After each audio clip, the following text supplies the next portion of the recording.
Hi guys, welcome back to a new episode of Wake&Tech. Today in this video, I'm going to show you how you can log out of your Talkie Soulful account. Keep watching the video till the end. To log out of your Talkie Soulful account, firstly go ahead and launch open your Talkie application. The home page of Talkie Soulful AI application will appear on the screen. Click on Me button at the bottom right corner of the page.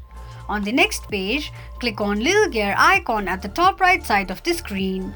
You will end up on the settings page of Talkie AI account.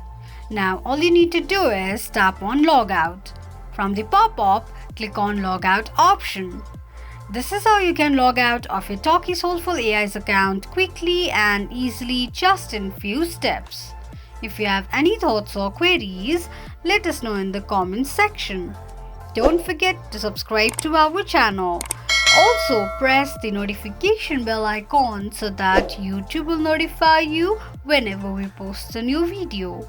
I hope this video was helpful to you. Thank you so much for watching.